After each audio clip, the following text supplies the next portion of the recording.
2020, we're going to have to make a choice. We're going to have to vote for either Omar Escobar or Gocha Allen Ramirez for district attorney. See, the thing is that one of them is a community leader, and the other one is a puppet. Bernice Garza takes her lawsuit to court through NAVJAR, her attorney in this case. Let's put our boots on and sift through her story and take note of the narrative and the people she could count on to testify on her behalf and trust to be on her side. It all starts when they supported Omar Escobar's campaign in 2012. It is known throughout my circle of conversation that he turned on them shortly after winning the election. This was not a surprise to me. Neither was the fact that Bernice was a determined and conscientious campaign organizer and worker. They were friends and were aligned with respect to local politics for several years. What I didn't know is that Bernice worked as the coordinator of the Crime Victims Unit. She was responsible for two things: assisting vulnerable victims by securing them counseling services and by preparing them to testify at trial. She was the grant manager for the 229th DA's office, preparing and managing grant requests. So she had access to vulnerable victims and grants. She would get vulnerable victims ready for trial. Is it any surprise that some of the victims are calling out and preaching G. Allen Ramirez's campaign pitch? Prepping them for the campaign is no different than prepping them for trial. And think about it. If she was managing grants and requests for grants, is it any surprise to hear rumors of missing money from the DA's office? She worked for his re-election campaign in 2016. So she tries to throw the DA under the bus and cover herself by saying that he told her and the people working for her to bring the ballot envelopes unsealed. With the envelopes unsealed, you can still get inside and look at the ballots. So after she's fired, if she is fired, and some of the ballots come up tampered with, she says he is responsible for any voter fraud that may come back to bite her. She was to destroy any envelopes that he could not verify. Of course, she wouldn't dare commit voter fraud, so she didn't do what he said. But she did commit voter fraud and was busted, but she keeps trying to say he's the political boss.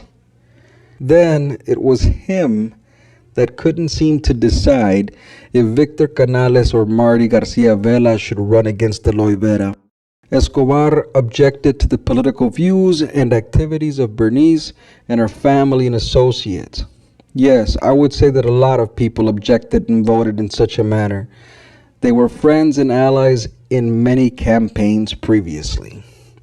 Then she tries to sell the idea that Omar cared more about Letty's influence over the school board. She goes on to claim that Omar liked to attempt to exercise control over school board decisions. Then Bernice says Omar walks around saying that he is the political boss, he makes all the decisions, and of course, he gives her some kind of a job threat. Bernice calls Marty crying and on medication, saying she's going to quit. April 14th, 2017, she should have saved the taxpayers' money and quit, but she hung in there. Then Bernice says Omar tried to convince her that she should be running for office rather than Letty, to which Bernice responds that she is sick of politics and just wants to do her job. Think about it. Have you ever not seen this chick campaigning? When did she have the time to be the crime victims prep? Let me do my job. I don't want to talk about politics.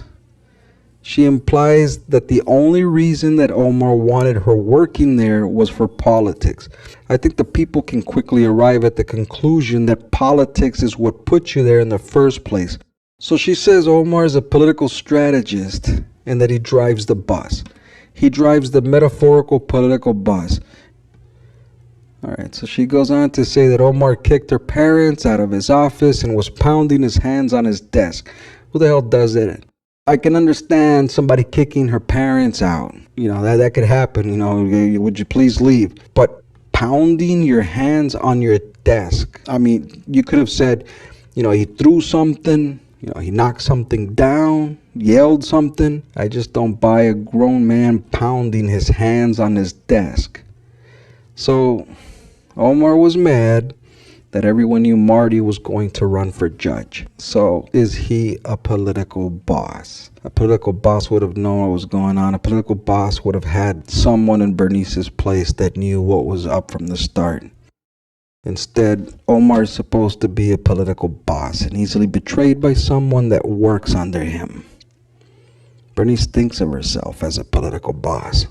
They all do. It is what her family has done for years, but it always ends up the same way.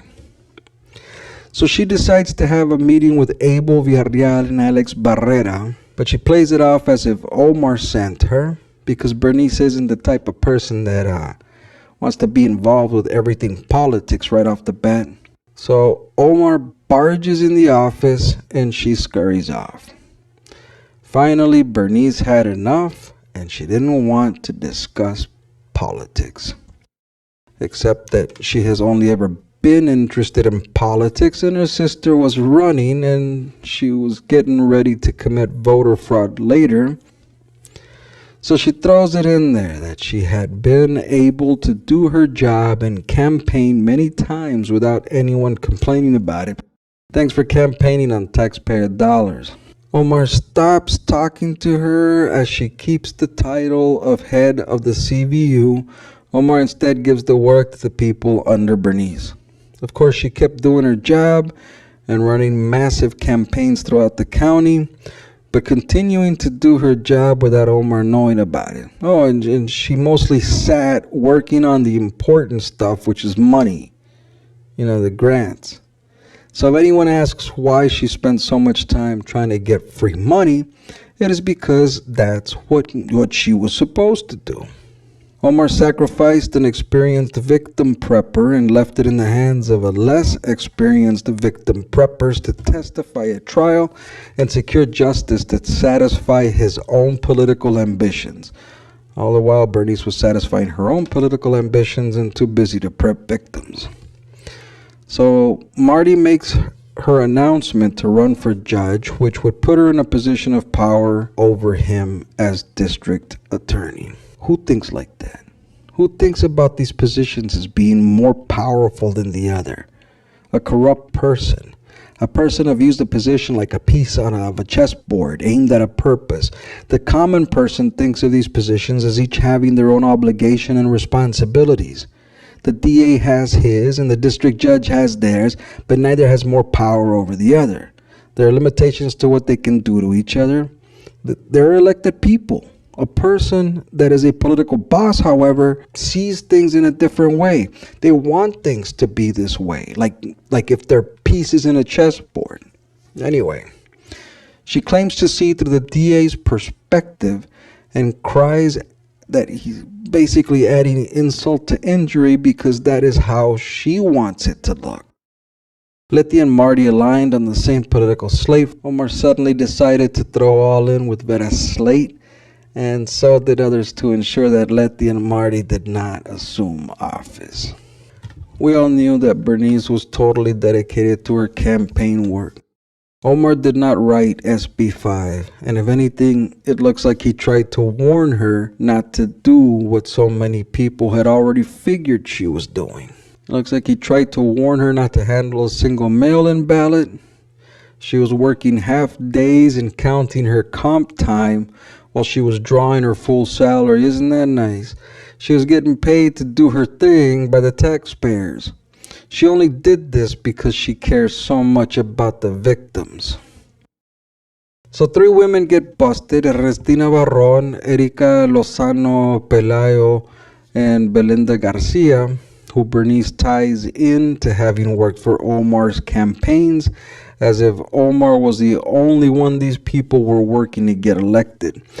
Of course, the main complaint was that they were now working for Letty and Marty and their slate of candidates. Somehow it was supposed to make things look right for Bernice and make Omar look bad that all of these people were helping people opposing the DA. In other words, it is only a bad thing because they were helping Bernice's choice of candidates. Bernice knew she had done nothing wrong, and she exercised her right to commit voter fraud in the later months, trying to force her sister's victory on the taxpayers of Starr County that were paying for her to do it all along.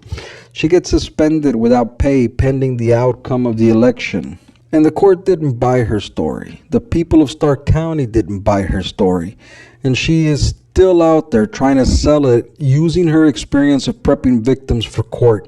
She has certain victims preaching the G. Allen campaign mantras of do your job and justice delayed and justice for all and whatnot. Now, in order to look at the other political boss, we got to go back and check out Jorge Luis Ortegon.